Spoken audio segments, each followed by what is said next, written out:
오늘 본문은 말씀합니다. 구약의 이스라엘 역사는 바로 오늘 우리에게 거울이라고 말합니다. 그 거울은 무슨 말이냐면 거울을 보면 내 얼굴을 볼 수 있듯이 바로 오늘 우리에게 있어서 문제의 모든 모델들이 바로 구약이라는 것입니다. 아담이 어떻게 실패했는가? 우리는 아담의 실패를 통해서 내가 오늘 어떻게 사단의 음성에 속고 실패할 수 있는가를 알게 되는 것입니다. 아브라함이 어떻게 했는가? 그것을 보면서 어떻게 우리가 믿음의 길을 가야 되는가를 보게 하신 것입니다. 아간이 어떻게 하다가 그 가나안 땅까지 들어가서 실패했는가?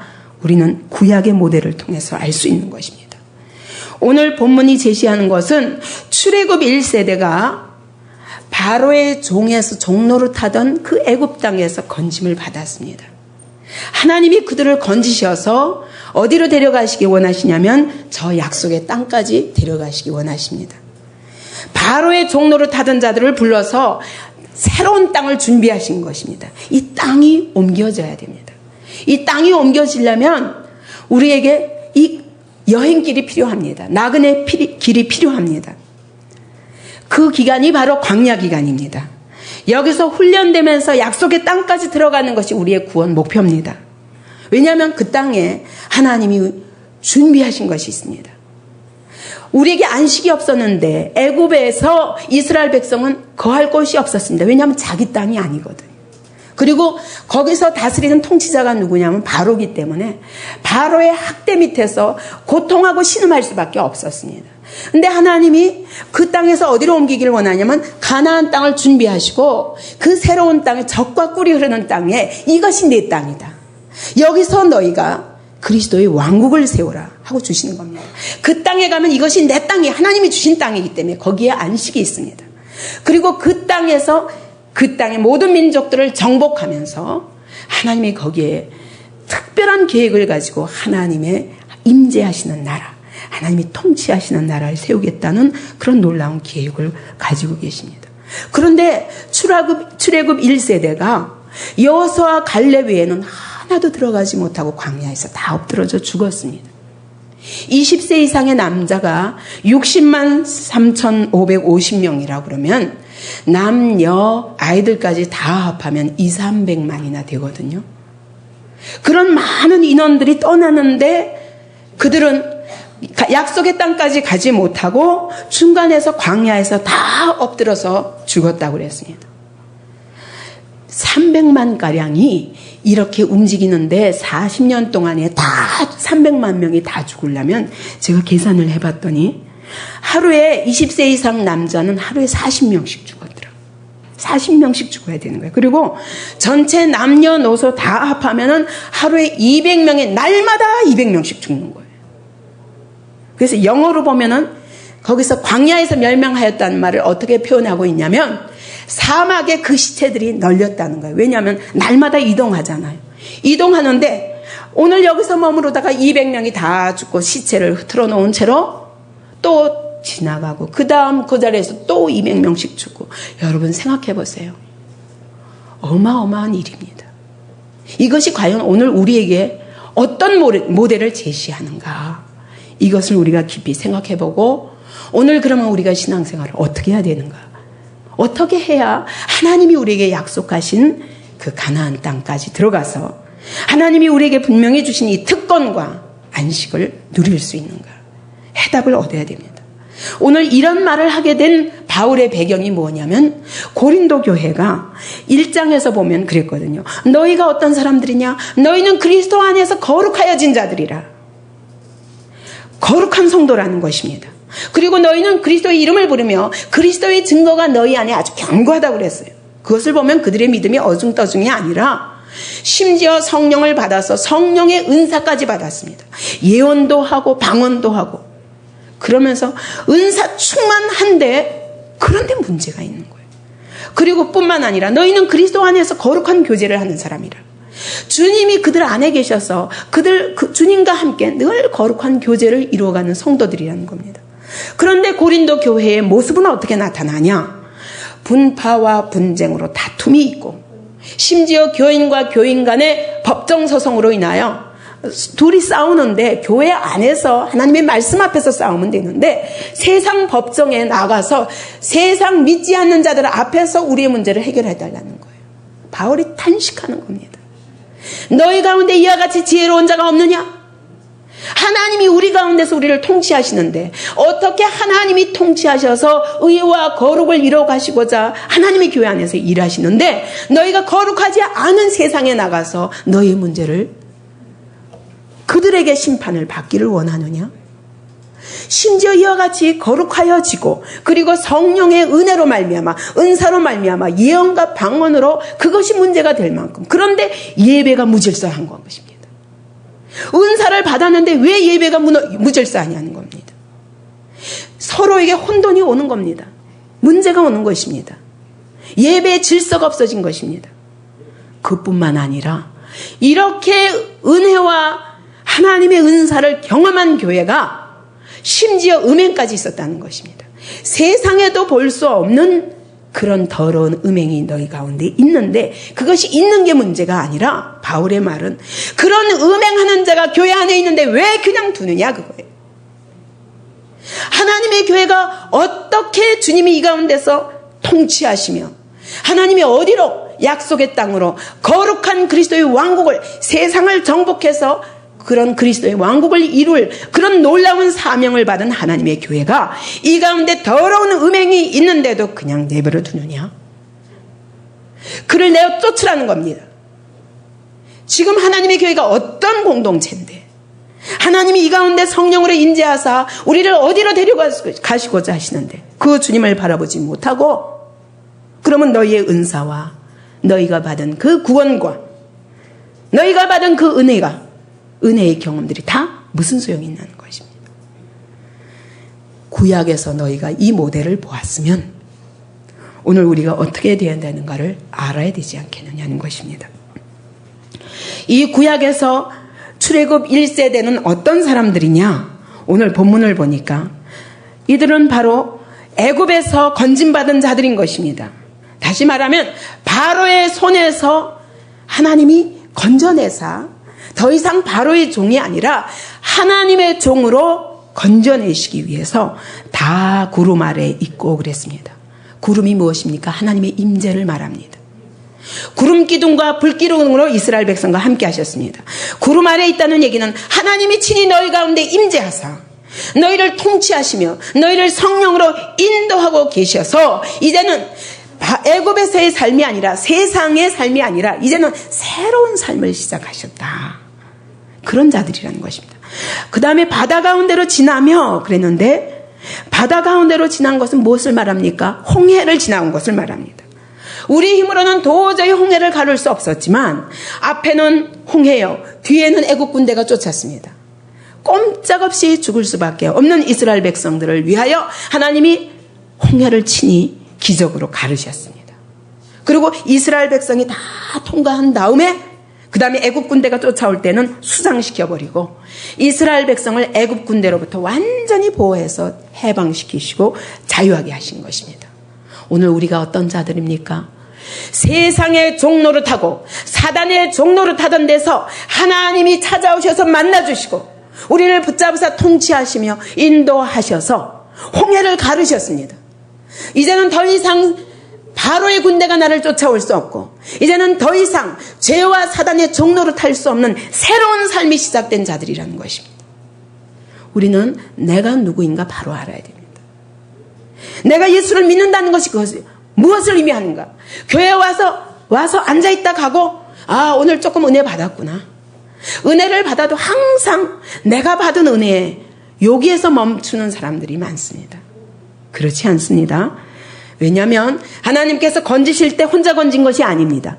모세에게 속하여 그랬습니다. 모세에게 속하다는 말이 무슨 말입니까? 모세가 지도자 되어 모세를 통해서 일하신 하나님을 쫓아간 것입니다. 그러면서 그런 사람들이 하나둘이 아니라 한 공동체로 모인 것입니다. 모세에게 속한다는 것은 모세를 통해서 하나님이 통치하시는 그 통치를 받기 위해서 공동체로 모였다는 것을 의미합니다. 오늘 여러분 우리의 각자의 신앙은 절대로 공동체를 떠나서는 바른 신앙생활을 할 수 없습니다. 교회 안에서 그리스도의 통치를 바르며 우리의 머리는 주님이십니다. 주님이 오늘도 말씀을 통해서 모든 예배마다 이 교회 안에 놀라운 계획을 가지고 그분이 인도하시는 그것을 쫓아 우리가 한 공동체라는 걸 기억해야 된다는 것입니다. 근데 이스라엘 백성들은 출애굽을 그렇게 시작한 것입니다. 하나님의 강권적인 은혜로 그렇게 시작했습니다. 다 구름과 바다에서 세례를 받고 하나님이 구름 속에 인도하시면서 바다에서 홍해를 지나올 때 그들은 이미 죽은 것입니다. 왜냐하면 하나님이 갈라주셔서 산 것이지 홍해의 속을 통과한 것입니다. 물속을 깊은 바닷물 속을 통과한 것입니다. 그거는 나는 죽었다라는 것을 의미합니다. 우리는 이미 세례를 통해서 나는 죽고 이제는 그리스도께서 내 안에 사신다는 고백이 있는 자들입니다. 이것이 바로 세례입니다. 다 같은 신령한 식물을 먹으며 신령한 식물이 무엇입니까? 만나를 먹었습니다. 이 땅에서 나오는 것이 아니라 하나님의 하늘에서부터 내려주시는 양식을 먹었다는 것입니다. 오늘 그리스도를 믿는 자들은 그리스도의 살을 먹었습니다. 그리스도의 살은 하늘로서부터 내려온 생명의 떡이라고 요한복음 6장은 말씀합니다. 예수님의 살을 먹은 자들입니다. 다시 말하면 예수님의 생명을 먹은 자들입니다. 그리고 다 같은 신령한 음료를 마셨으니 반석을 쳐서 나온 생수, 돌에서 도저히 나올 수 없지만 하나님이 반석을 지팡이로 치라 했더니 쳐서 반석이 깨지면서 나온 생수, 그것이 무엇입니까? 예수께서 십자가에서 피 흘리며 쏟은 그 물과 피를 우리가 마셔서 오늘 사는 것입니다. 그러므로 여기서 신령한 식물과 신령한 음료는 예수님께로부터 생명을 받은 것입니다. 예수님이 찢으신 살을 먹고 오늘 내가 살았고 영원한 생명을 얻었고, 예수님이 십자가에서 흘리신 피를 마시고 오늘 우리 안에 새 생명을 얻은 것입니다. 이 땅에서 이 땅의 음식을 먹고 사는 생명과 전혀 다른 생명이 우리 안에 있다는 것입니다. 내 살을 먹고 내 피를 마시는 자는 내 안에 거하고 나도 그 안에 거하나니. 우리는 예수님의 살을 먹고 피를 마시면서 오늘 주님이 내 안에 거하시게 되었다는 것입니다. 이것이 바로 예수 믿는 자들의 고백이요, 이것이 바로 이스라엘 백성이 홍해를 통과하고 구름을 지나고 바다에서 세례를 받고 만나를 먹고 반석에서 터져서 나오는 생수를 마신 이 모든 것이 바로 오늘 우리가 예수 그리스도의 생명을 받고 이제 구원받은 자들이라는 것을 상징하는 것입니다. 이와 같이 예수의 피를 마시고 그 살을 먹은 자들은 마지막 날에 내가 다시 그를 살리리니 요한복음은 약속하십니다. 오늘 우리 안에 영생이 있는 자들은 마지막 날에 죽어도 살리라, 영원토록 죽지 아니하리라, 이런 약속을 받은 자들입니다. 여러분, 바로 밑에서 죄와 사단의 종로를 타면서 그 학정 밑에서 세상의 그 모든 고통 속에 시달리면서 영원히 거기서 헤어나올 수 없는 자들을 하나님은 우리를 건져내셔서 자유케 하셨습니다. 우리에게 완전한 자유를 주셨습니다. 더 이상 죄의 종로를 탈 수 없는 자, 더 이상 사단의 종로를 탈 수 없는 자, 더 이상 세상의 종로를 탈 수 없는 자들로 부르셨습니다. 이것은 우리가 노력해서 얻은 것이 아닙니다. 다만 예수의 피를 마시고 예수의 살을 먹음으로 인해서 이 영원한 생명을 얻은 것 이 자체가 완전한 자유입니다. 진리를 알지니 진리가 너희를 자유케 하리라. 진리가 무엇입니까? 예수 그리스도입니다. 예수 그리스도를 알고 예수 그리스도를 먹은 자마다 우리는 진리에 속합니다. 이런 사람은 자유합니다. 어디로부터 자유냐? 죄로부터의 자유요, 사단으로부터의 자유요, 세상으로부터의 자유입니다. 이 자유를 얻은 자입니다. 놀라운 특권입니다. 더 이상 우리는 세상에 질질 끌려다닐 자들이 아닙니다. 더 이상 육체의 본능과 더 이상 죄와 사단의 속임수에 끌려다닐 자들이 아닙니다. 하나님이 우리에게 그리스도 안에서 놀라운 자유를 주셨습니다. 이 자유를 가지고 어디로 가야 됩니까? 어디로 가야 됩니까? 가나안을 향하여 가야 돼요. 우리 목표는 가나안입니다. 이렇게 하라고 하나님이 애굽 군대를 물속에 수장시켜 가면서 구별하셔서 더 이상 애굽 군대가 쫓을 수 없고 나도 세상으로 돌아갈래야 돌아갈 수 없는 딱 분기점을 만들어 놓으시고 우리를 딱 구별하셨습니다. 너는 내 것이라. 그리고 이제는 나만 쫓으라. 어디로 가라? 약속의 땅. 젖과 꿀이 흐르는 땅이 우리 앞에 있다는 것입니다. 여러분 기대하십니까? 예수 믿고 내가 이제부터 누리게 될 하나님의 놀라운 안식과 축복과 하나님이 우리를 위해서 예비하신 놀라운 은혜들에 대해서 여러분 기대하고 신앙생활 하십니까? 거기까지 가야 됩니다. 교회 와서 앉아있는 것은 바로 광야에서 죽은 자들과 같이 그냥 누리지 못한 채로 겨우 건짐만 받고 부끄러운 구원을 받고 물론 마지막 날에 하나님이 건져주시겠죠. 그러나 아무 상의 없는 삶을 살면서 이 땅에서 예수를 믿음으로 인해서 내가 누릴 마땅한 축복을 전혀 누리지 못한 채로 살다가 끝날 것이라는 겁니다. 여호수아와 갈렙 외에는 약속의 땅에 들어간 사람이 없다는 걸 보면 300만이나 되는 인구 중에서 2사람 외에는 다 죽었다. 이것이 시사하는 바가 무엇입니까? 오늘 이렇게 많이 교회에 나와서 곳곳에 십자가가 있고 심지어 1000만이라는 사람이 예수의 이름을 부른다고 자랑하지만 진정한 하나님이 우리에게 주시는 축복과 하나님이 우리에게 주신 특권의 그 놀라운 은혜들을 누리며 사는 사람은 손가락으로 셀 정도라고 주님이 말씀하시는 겁니다. 무서운 일 아닙니까? 여러분 우리가 그 목표를 가지고 있습니까? 하나님이 우리에게 주신 가나안 땅이라는 목표를 가지고 있습니까? 그것을 향해서 지금 달려가고 있습니까? 아니면 몸만 왔으니까 됐고 이제 나는 세상의 재미는 여전히 보고 양다리를 걸치고 혹시 신앙생활을 하고 있지 않습니까? 그렇다면 우리의 일평생은 광야에서 사막에서 시체로 흐트러져 버린 이스라엘 백성과 똑같이 우리의 삶은 시험만 받다가 끝날 것입니다. 왜 광야가 있냐? 광야는 믿음의 연단의 장소입니다. 이게 하나님이 값없는 은혜로 우리를 완전히 건져서 이제는 죄로부터 자유했다. 이제는 사단으로부터 자유하고 세상으로부터 자유했으니 이제는 하나님이 약속하신 저 땅을 향하여 나가라. 분명히 이것을 주셨는데 이것은 거저받은 선물이에요.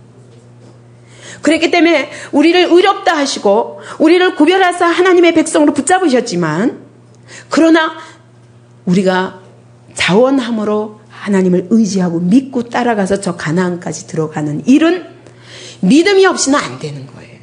그렇기 때문에 하나님이 이 광야 기간 동안 우리를 믿음의 사람으로 연단시키기 위해서 많은 시험을 주십니다. 그래서 광야에서 뭘 만나게 됩니까? 쓴물도 만나고 광야에서 먹을 것이 없어서 울부짖고 마실 것이 없어서 울부짖고 아말렉을 만나서 울부짖고 계속 시험을 만나서 부르짖고 고통하는 이스라엘 백성을 볼 수 있습니다. 근데 광야의 모델을 통해서 하나님은 어떤 시험도 다 이겨서 끝내는 약속의 땅에 들어가게 하신 것을 기억하라는 것입니다. 그렇다면 우리가 시험을 만날 때 어떻게 해야 됩니까? 어떻게 해야 됩니까? 어떻게 해야 됩니까? 하나님을 믿고 우리 앞에 주신 약속의 땅을 바라보는 것이 그 약속을 붙잡는 것이 우리가 해야 할 일입니다. 어떤 시험이 있어도. 근데 이스라엘 백성은 이 광야에서 엎드러져 다 죽는 것으로 끝나고 약속의 땅을 그 안식을 누리지 못하고 바라보지 못한 모든 자들은 그것을 바라보지 못한 자들입니다. 예를 들면 가데스 바냐에 바로 코앞에 약속의 땅이 있었습니다. 자, 이 땅이다. 그랬더니 10 정탐꾼을 보냈는데 12명이 갔는데 10 정탐꾼은 뭐라고 했습니까? 와서 가보니 그들은 아낙 자손이요 키가 크고 장대해서 우린 도저히 할 수 없다. 이게 무엇입니까? 안 바라본 겁니다. 하나님이 우리에게 주신 약속을 안 바라보는 것입니다. 그리고 자기 눈으로 바라보고 자기의 육적인 본능, 이제까지 믿음 없이 자기 방법으로 살아온 방법대로 보니까 안 되겠는 거예요. 저 싸움은 승산이 없는 싸움인 거예요. 그러나 여호수아와 갈렙은 그런 가운데서도 아니다. 하나님이 약속하신 땅이다. 그러므로 저들이 아무리 장대할지라도 저들은 우리에게 밥이라. 그렇게 고백하는 이 사람들이 약속의 땅에 들어갈 수 있는 것입니다. 이런 훈련을 하는데 40년이 걸린 거예요. 결국 이 40년 동안 다 죽고 여호수아와 갈렙과 그 다음에 제2세대만 들어가게 됩니다. 여러분, 우리는 오늘 우리의 삶은 광야교회와 같습니다. 그러나 이 광야교회에서 머무르면 안 됩니다. 여기서 우리는 믿음의 훈련을 해야 됩니다. 여러 가지 유혹과 시험들을 만나게 됩니다.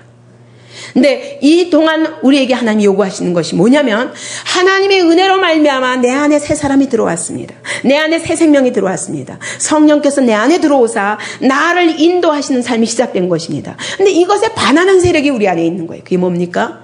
원래 가지고 있던 육체. 이 육체의 소욕은 끊임없이 애굽에서 살던 삶을 그리워하고 애굽식의 삶의 방식과 사고방식으로 살고자 합니다. 그렇기 때문에 하나님께서는 성령을 보시고 이제는 육체는 죽이고 성령을 의지하라. 그래서 그분이 내 안에서 나를 인도하셔서 나를 온전한 정금 같은 믿음으로 연단하셔서 그 믿음으로 세상을 정복하고 약속의 땅에서 놀라운 안식과 축복을 누리도록 우리에게 약속하시는 것입니다. 그런데 오늘 이스라엘 백성들은 광야에서 넘어지는 것으로 시체가 흐트러지는 것으로 끝났다고 그랬습니다. 왜 그런가? 무엇을 넘지 못했는가? 그것을 찾아보면 오늘 이 본문에서 첫 번째, 우리가 여기서 넘지 못하고 약속의 땅까지 들어가지 못하는 걸림돌이 무엇인가를 한 가지씩 생각해 보고자 합니다. 그래서 오늘은 탐욕이라는 것 가지고 생각해 보자 합니다.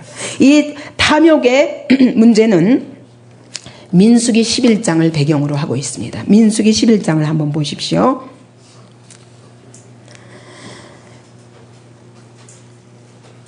(11장 4절을) 보십시오.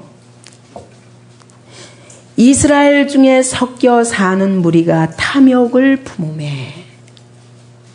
이스라엘 중에 섞여 사는 무리가 누굽니까? 애굽에서부터 따라온 이방 민족인 거예요. 외국인들이에요. 근데 이스라엘 속에 역사하시는 하나님을 보고 덩달아서 따라 나선 것입니다. 근데 이들이 더욱더 이스라엘 백성보다 믿음이 없는 연고로 이게 바로 영문으로 이렇게 비교해 보면은 뭐라고 그랬냐면, 탐욕을 품음에, 이 말이 어떻게 번역되어 있냐면, 과거 애굽에서 먹던 좋은 음식들을 말하기 시작했다는 거예요. 이스라엘 백성 가운데 있는 믿음이 없는 외국인들이, 섞인 사람들이 뭘 생각했냐면 애굽에서의 그 맛있던 음식들을 기억하기 시작했습니다. 애굽에서는 생선도 있었고 오이도 있었고 수박도 있었고 부추도 있었고 파도 있고 마늘도 있고 이런 것들을 다 싼 값으로 다 사서 얼마든지 먹을 수 있었는데 하고 말로 들먹거리기 시작했습니다. 이것이 생각이 난 것입니다. 이게 누구냐? 이스라엘이 아니라 섞여 사는 외국인들에게서부터 나왔습니다. 그랬더니 이스라엘 자손들이 이 말을 들으니까 금방 울기 시작하는 겁니다. 맞아. 이게 바로 유혹의 시작이에요. 여러분, 하나님의 교회에서도 마찬가지입니다. 누가 한 사람이 생각을 어디 걸 하냐면 애굽의 생각을 하는 거예요. 하나님의 말씀 앞에서 약속을 바라보는 게 아니라 애굽에서의 있었던 일들, 애굽에서의 사고방식, 애굽에서의 그 모든 삶의 방식을 가지고 생각한 것을 말로 한번 뱉기 시작하면 그것을 들은 자가 이제 울기 시작하는 겁니다. 이스라엘 백성들이 울면서 누가 우리에게 고기를 주워 먹게 할꼬? 그러고 울기 시작합니다. 이제 우리는 이렇게 정력이 다 쇠약해져 버렸는데 왜? 만나만 먹어가지고. 그래서 6절에 보십시오. 이제는 우리 정력이 쇠약하여 이 만나 외에는 보이는 것이 아무것도 없도다. 다시 말하면 먹을 게 없어서 이렇게 울고 있습니까? 먹을 게 없어서 지금 이렇게 원망하고 있습니까? 무엇 때문에 원망합니까? 그러면 만나밖에 없다는 겁니다. 만나밖에 없다는 겁니다. 여러분, 하나님이 만나를 주실 적에는 만나가 바로 우리에게 최고의 좋은 것이기 때문에 이 만나를 잘 먹는 훈련을 해야 되기 때문에 만나를 주시는데 하나님이 주시는 것 말고 다른 것 달라는 겁니다. 세상의 것 달라는 겁니다. 나는 여러분 하나님의 인도하심 받으려고 그러면 뭐라고 말합니까? 하나님이 나를 끌고 가실 것에 대해서 믿지 못하고 하나님이 나를 끌고 가시는 것이 분명히 내가 원하는 것이 아니리라는 이 생각 때문에 여러분 순종이 두렵지 않습니까? 탐욕이 뭐냐? 하나님이 주시는 것 외에 다른 것을 향한 욕망을 갖는 것이 바로 탐욕입니다. 여러분, 선악과가 무엇입니까? 하나님은 선악과를 먹지 말라 하셨습니다. 먹지 말라 하셨더니 하나님이 금하신 것이 하고 싶은 거예요. 하나님이 내게 주신 것은 뭡니까? 생명나무를 주시려고 선악과를 금하셨는데 생명나무 말고 선악과가 먹고 싶은 거예요. 이게 바로 죄악입니다. 여기서부터 타락하기 시작한 것입니다. 아담과 하가 여기서부터 타락하기 시작했습니다. 아론의 아들 나답과 아비후가 뭐 하다가 죽었습니까? 여호와께서 명하시지 않은 다른 불로 분향하다가 죽었습니다. 이상하잖아요. 하나님이 주신 불이 있는데 왜 다른 불을 사용합니까? 제사를 드리는데. 우리에게 오직 예수 외에는 길이 없다 하는데 왜 다른 것을 자꾸 찾습니까? 초대교회를 보면 문제가 다 무엇입니까? 다른 교훈, 다른 복음. 이상해요. 예수 그리스도의 십자가 도 외에는 없다고 그랬는데 거기다가 인간의 말을 섞고 인간의 인본주의적 학문을 섞고 이것이 바로 문제가 되는 것입니다. 이게 죄악이요 탐욕이라는 것입니다. 여러분, 하나님이 내게 주신 아내 외에 다른 여자가 더 아름다워 보이고 하나님이 내게 주신 자식, 요 자식을 잘못 만나서 그렇지 저 아이 같으면 얼마나 좋을까? 없습니까? 하나님이 주신 교회, 요 교회 말고 다른 교회가 더 멋있어 보이지 않습니까? 탐욕입니다. 하나님이 내 앞에 주신 지도자에게는 순종하지 않으면서 그러면서 다른 것이 더 아름다워 보이고 거기에 길이 있을 것 같은 이 모든 것이 하나님 원하시는 것이 아닙니다. 하나님이 이것을 가리켜서 뭐라고 말씀하시냐면 민수기 11장 20절에 보면은 너희 중에 거하시는 하나님을 멸시함이라. 우리의 가정을 이와 같은 가정을 이루게 하신 하나님, 이 가운데 거하시는 하나님께 순종하는 것은 이 가정을 하나님이 주셨고 이 안에서 어떻게 순종하며 아름답게 만들어가느냐. 자녀가 속썩여도 내 문제입니다. 남편이 속썩여도 내 문제입니다. 아내가 속썩여도 내 문제입니다.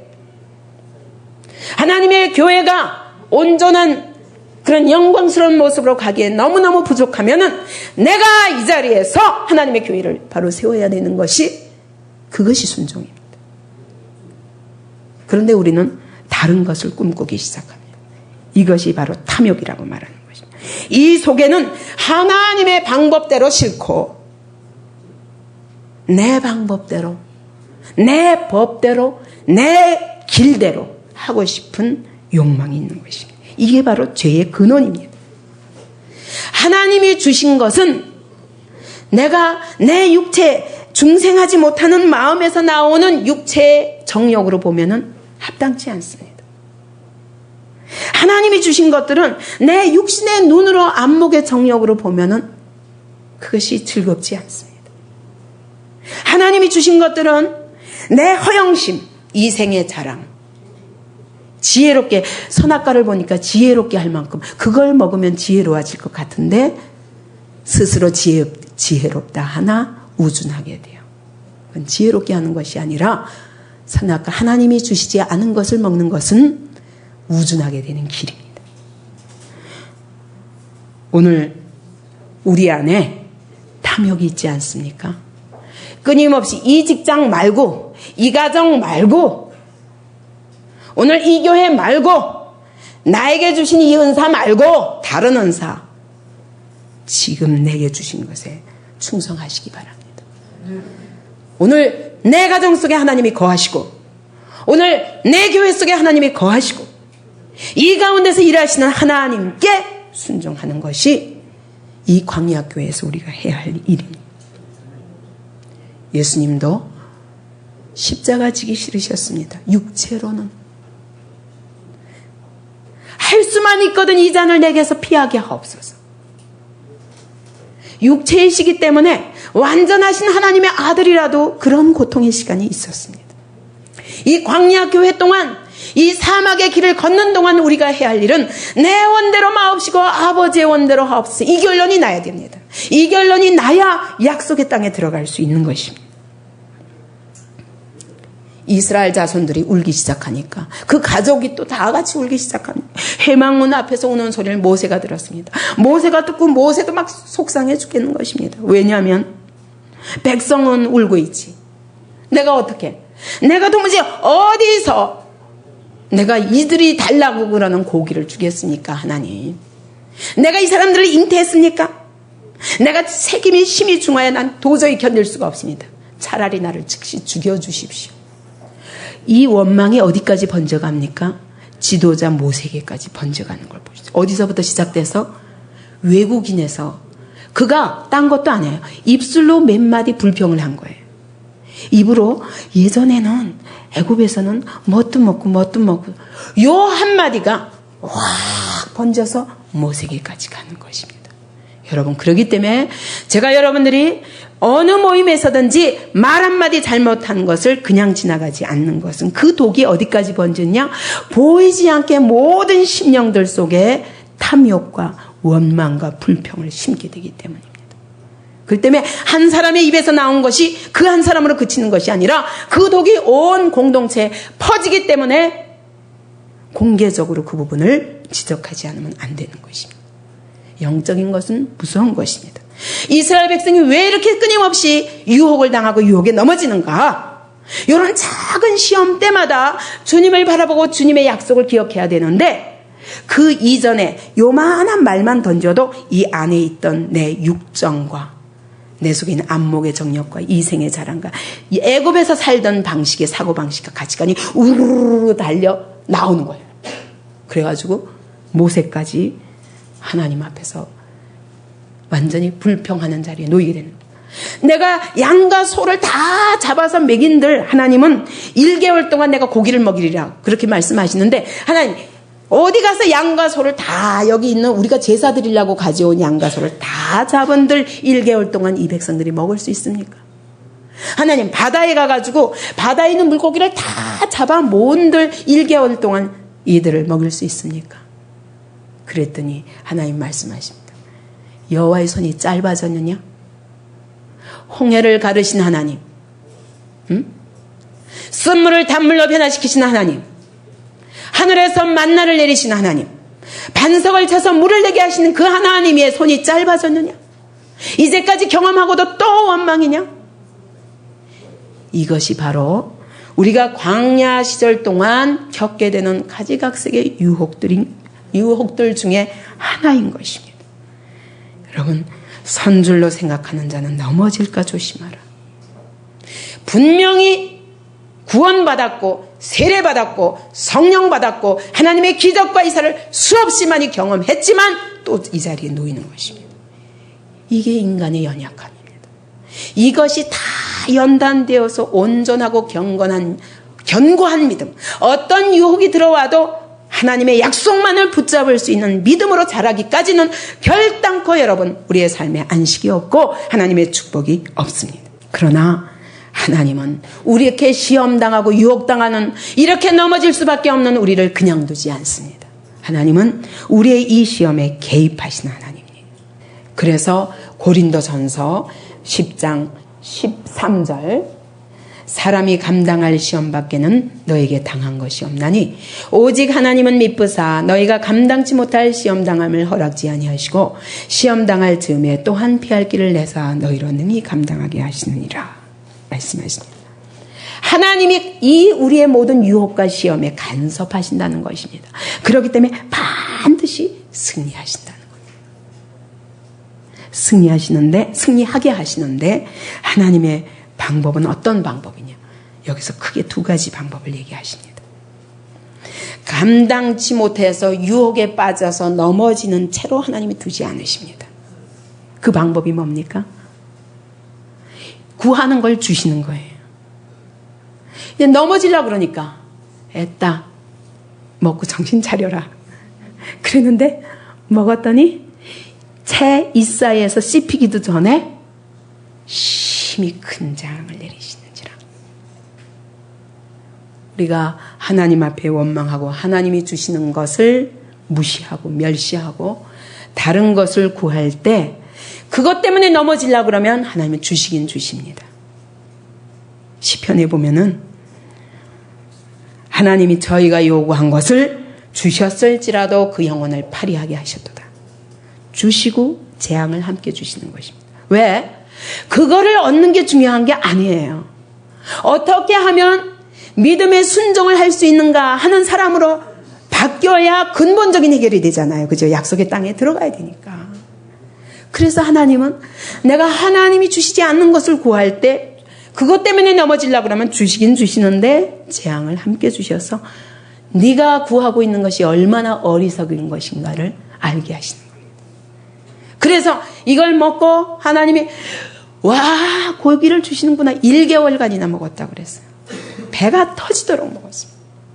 그러나 재앙을 통해서 하나님이 어차피 주시는데 또 원망하고 또 탐욕으로 빠졌구나. 하나님의 약속을 또 붙잡지 못하는구나. 깨닫게 하시는 거예요. 이것만 가지고는 안 돼요. 이것만 가지고 할 수 없기 때문에 하나님이 유혹을 이길 힘을 또 주십니다. 그 유혹을 이길 힘이 무엇입니까? 신명기 11장 보면 17절입니다. 내가 강림하여 거기서 너와 말하고 내게 임한 신을 그들에게도 임하게 하리니 그들이 너와 함께 백성의 짐을 담당하고 너 혼자 지지 아니하리라. 우리 힘으로 안 되는 거예요. 하나님이 너무 잘 아십니다. 모세가 이스라엘 백성이 다 넘어져도 안 넘어질 수 있는 것은 하나님이 그를 붙드시고 하나님의 신이 그를 붙잡으시고 인도하고 계시기 때문에 넘어질래야 넘어질 수 없는 것처럼 너 혼자 힘드니까 하나님이 이 백성 중에서 70인의 장로를 세우라는 것입니다. 모세 네가 데려오라는 것입니다. 그럼 그들에게 내가 성령을 부으리라. 우리 힘으로 안 되기 때문에 하나님이 하나님의 신을 부어주십니다. 그런데 몇 명? 70명. 다가 아니에요. 왜 주십니까? 그들을 자랑하라고, 자기가 받은 여호와의 신과 은사와 은혜를 자랑하라고. 그거 자랑하다가 미리암은 문둥병에 걸리고 7일 동안 짐 밖에 쫓겨났었습니다. 자랑하라고 주신 것이 아니라 백성의 짐을 함께 지라고. 은혜를 왜 주시냐? 하나님의 교회에게 주신 사명을 함께 지라고. 하나님이 이 교회를 통해서 일하실 놀라운 사명을 감당하는 일에 70인의 장로가 되어서 함께 지라고. 모세 혼자 질 수 없기 때문에 함께 지라고. 제가 왜 이번에 여러 명을 뽑아서 목회자밖에 갈 수 없는 곳에까지 제가 데려갔냐면 너무너무 하나님의 일하심이 급한 것을 제가 느끼기 때문에 단번에 가서 한번 그냥 팍 잠갔다가 꺼내와야 그래야 그때부터 하나님 밀고 나가시겠구나 라는 그런 하나님이 주시는 인도하심을 따라 간 겁니다. 그런데 여러분, 은혜를 받고 불평이 생깁니까? 은혜를 받고 다른 생각이 듭니까? 잘못 받은 겁니다. 하나님은 백성의 짐을 지라고 주신 것이지 나 자랑하라고 주신 것이 아니요. 그 다음에 한 번의 은혜가 결단코 끝이 아닙니다. 여러분, 이 은혜가 이거는 값없이 이루어지지만 나의 인격적 반응이 없이는, 내가 어떤 시험 앞에서도 또다시 그 약속을 붙잡는 이것 없이는 이 은혜는 하루아침에 불거품이 될 수도 있습니다. 이스라엘 백성이 구원받고 구원의 확신도 가지고 온갖 은혜도 체험하고 기적과 이사를 맛보고 고린도 교인들이 방언과 예언까지 받고 그래도 소용없는 거예요. 왜? 우리 안에 끈질기게 있는 이 육적 본성과의 싸움은 언제까지? 완전한 믿음의 순종이 익혀지기까지 이루어지지 않으면 진정 우리의 삶에서 가나안 땅에 들어가는 그 축복을 얻을 수 없는 것입니다. 하나님은 재앙과 주시면서, 내가 구하는 것을 주시면서 재앙을 함께 주시든지 성령을 주시든지, 여러분 어느 것을 원하십니까? 성령 받기를 사모하십시오. 그리고 교회의 짐을 지고 하나님이 우리를 통해서 이루어 가실 그 놀라운 하나님의 나라의 비전을 지고 그리고 함께 나아가는 그 일에 있을 때 하나님의 놀라운 은혜가 임하여 이 교회가 더욱더 견고하게 진짜 모세 혼자가 아니라 이 연약한 저 혼자가 아니라 함께 제가 여러분들을 데려갈 적에는 저는 그렇습니다. 다 제가 많은 다른 목회자들로부터 비난을 받으면서도 제가 성도들을 끌고 간 것은 저는 목회자는 직분뿐이지 모세가 그랬어요. 이 사람들이 은혜를 받고 지금 막 예언을 하나이다. 저들을 금하소서. 모세가 그랬어요. 나만 아니라 저들만 아니라 모든 사람이 하나님의 신에 충만하기를 바라노라. 그래서 이 가운데 하나님의 백성 전체가 약속의 땅까지 들어가는 일에 승리하게 하고 싶다. 이것이 소원이지 모세가 군림하는 것이 목표가 아닙니다. 그런 생각이라면 제가 여러분들을 어린아이들까지 다 동원해서 갖겠습니다. 여러분에게 동일한 은혜가 임해서 우리가 함께 가야 할 이 목표를 향해서 함께 직분은 달라도 함께 그 일을 이루어가는 사명을 감당할 사람들로 바라보았기 때문에 데려간 것입니다. 오늘 우리 가운데 계신 주님을 멸시하지 말기 바랍니다. 오늘 우리 안에서 시작하신 하나님의 놀라운 계획을 멸시하지 말기 바랍니다. 우리가 함께 가야 될 것은 개인이 받는 은사의 그런 달콤한 맛 아무것도 아닙니다. 그것이 하나님의 나라와 연결되지 않으면 그것이 오히려 내 영혼을 부패케 할 수 있습니다. 왜 하나님이 주여 주여 하는 자마다 다 천국에 들어갈 것이 아니라 난 너희를 도무지 알지 못하노라. 그 사람들이 누굽니까? 내가 주의 이름으로 능력을 행하며 내가 주의 이름으로 선지자 노릇하며 내가 주의 이름으로 귀신도 쫓아냈나이다. 나는 너를 도무지 알지 못하노라. 이게 무슨 말씀입니까? 능력을 행해도 내 안에 이런 죄의 정욕들이 이 육체의 본성들이 성령께 온전히 굴복되는 이것이 없이는 언제 어디서 섞일지 모르는 거예요. 저는 많이 봐왔습니다. 25년 동안 신앙생활하면서 저렇게 은혜를 받고 저렇게 은사를 경험하고 저렇게 능력을 받고 저렇게 멋있게 쓰임받으면 얼마나 좋을까. 그러나 그 안에 해결되지 않은 육체의 정욕, 온전한 믿음의 순종이 이루어지지 않음으로 인해서 마지막에 처음에는 시작은 아름다웠으나 끝이 아름답지 못한 많은 사람들을 보았습니다. 오늘 우리의 싸움은 이 광야 길에 어떻게 하면 믿음의 순종을 하는가. 성령 충만하여서 성령이 우리 오셔서 하는 일은 외적인 충만으로 인해서 나타나는 능력이나 은사나 이거보다 더 중요한 것은 나를 내적으로 십자가를 질 수 있는 죽기까지 순종할 수 있는 사람으로 만드는데 궁극적인 목표가 있습니다. 여러분 예수께서 성령 세례 받으시고 어떻게 끝나셨습니까? 십자가를 지고 비참하게 죽으시는 것으로 끝났습니다. 영광의 길이 아닙니다. 은혜를 받았으니까 십자가를 져야 됩니다. 은혜를 받았으니까 내가 죽어야 합니다. 순종의 능력입니다. 성령의 진정한 능력은 온전한 순종의 능력입니다. 주님 앞에 가는 날까지 거룩한 순종으로 내가 아니라 오직 주님의 영광만이 드러나고 화려하게가 아니라 비천하고 연한 숭같이 보잘것없는 모습이지만 거기에 진정 나는 죽고 그리스도가 드러나시는 삶을 살기를 원합니다. 여러분 이 광야 기간 동안 주님은 우리를 경계하십니다. 자기를 과신하지 말라. 자긍하지 말라. 자만하지 말라. 능력을 과신하지 말라. 너의 지식을 과신하지 말라. 오직 주님께 전폭적으로 의뢰하는 것. 이것이 중요합니다. 주님은 바울은 그래서 고린도전서 9장 24절부터 27절까지 보면 바울은 여러분 바울을 보면 그가 어디가 그런 데가 있습니까? 근데 그는 자기를 이렇게 고백하는 것입니다. 내가 내 몸을 쳐 복종케 함은 내가 남에게 전파한 후에 자기가 도리어 버림이 될까 두려워함이라.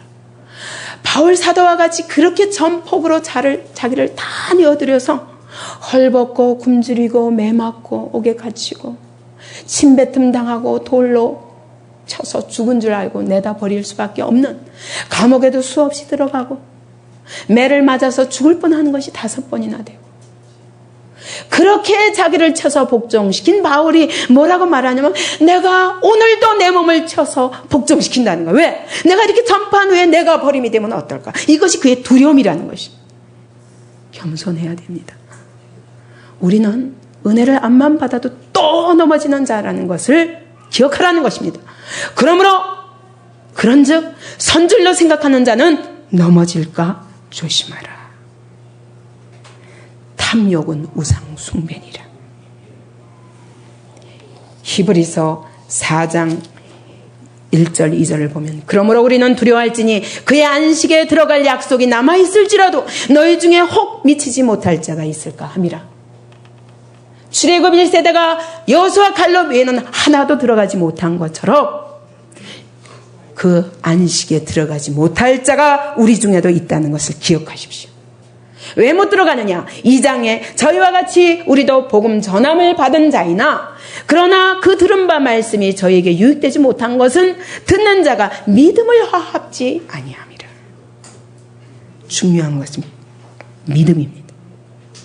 믿음을 화합하지 않으면 들어갈 수 없다. 10절 보십시오. 이미 그의 안식에 들어간 자는 하나님이 자기 일을 쉬심과 같이 자기 일을 쉬느니라. 여러분, 안식에 들어간 자는 뭐라고요? 자기의 일, 자기의 계획, 자기 길, 자기 방법 다 내려놓고 쉬는 자입니다. 전폭적으로 하나님께 의지하는 자를 통해서 그분은 가나안 땅을 정복하게 하시고 그 땅에 그리스도의 왕국을 세우는 일에 사용하실 것입니다. 우리 안에 무엇이 있습니까? 오늘도 우리는 광야길에 계속 끊임없는 유혹과 시험을 받습니다. 이 유혹과 시험에 함께 하시고 피할 길을 주시는 하나님을 바라보면 되는데, 그렇지 않고 내가 원하는 것, 주님이 원하시는 것이 아니라 내가 원하는 것을 따라가다가 우리는 실패합니다. 주님, 내 원대로 마옵시고 아버지의 원대로 하옵소서. 나는 죽었사오니 주님 내 안에서 마음껏 일하시옵소서.